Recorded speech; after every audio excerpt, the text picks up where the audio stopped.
Ja, res je, začeli smo malo slabše, v bistvu nismo se držali navodil, da gremo agresivno na nasprotnice in pač to nas je pol koštalo 2 zadetka in to je to.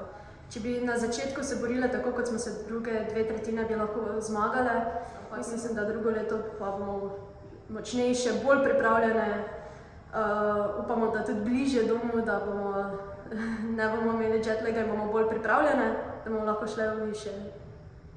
Ja, danes nismo najbolj začeli, kar se je v bistvu tudi poznali na končnem rezultatu.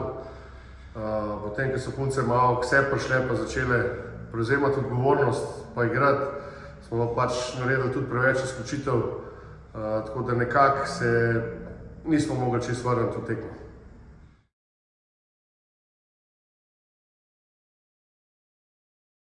Zdaj v bistvu imamo še pol dneva, da se dobro zregeneriramo, naredimo videoanalize, naredimo stretching in ja, gremo v novo tekmo 0-0, tako da.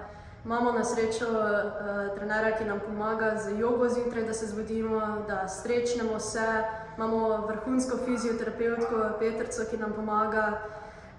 Mislim, z dovolj spanca pa vsem bomo kot nove lahko jutri. Očitka ni, igramo prvo tekmo, je pa to tekma, na katero smo računali, da se bomo borili za obstanek. Tako da gremo v to tekmo z vsemi možnimi močmi.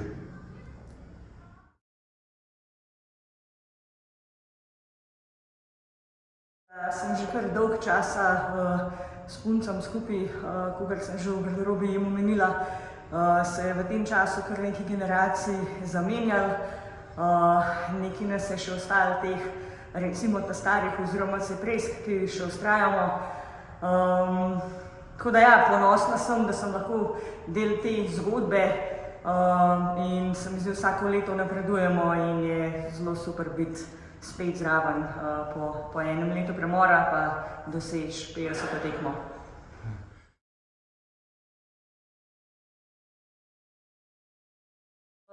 Mislim, da se je način igre in tudi samo razmišljanje punc zelo spremenilo.